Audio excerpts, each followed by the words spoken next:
2 של מודדת את כל הארון, בואו נתחיל. כפי שהסברתי, הסיבה שאני עושה את זה כדי לדעת בדיוק מה יש לי בארון ולהקל עליי להתלבש. הוא כאילו גבולי, נכון? הוא כאילו כן קצת גדול עליי והוא יפה, אבל נתלבט עליו.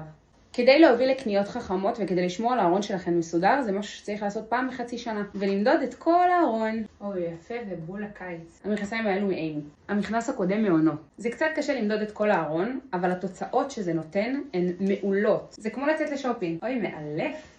שכחתי שיש לי אותו. אני אוהבת את הצבע. יש לו פה טיפה יותר מדי בד, אבל הוא עדיין יושב יפה.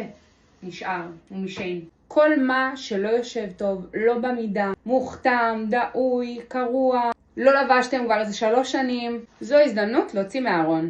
אוי, הוא מהמם, אבל הוא גדול עליי מדי. הוא כאילו לא יושב מרוב שיש לו עומס בד. דוגמה למכנסיים שאני מאוד מאוד אוהבת, אבל הם לא במידה. לא להיקשר לבגדים. לא יושב טוב, החוצה. אוי, זה חדש משיין. אני אפילו לא מדדתי אותו. אתן מבינות כמה המצב קשה? וואי, הוא יפה, אבל הוא ענק.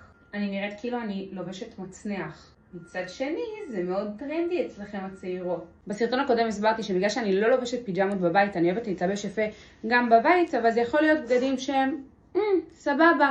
לא מספיק יפים לבחוץ, אבל כן סבבה לבית, כדי לראות טוב גם כשאני פה. הצבע מושלם, אבל זה גדול מדי, נכון? זה... כן, גדול. מצד שני, זה סופר נוח. אולי נשאיר אותו לבית? נשאיר אותו לבית. שכחתי שיש לי את המכנסיים האלו. מגניב מכנס אדום. נשאר. אני שוכחת להגיד מאיפה, זה מעונות. הקודם משיין.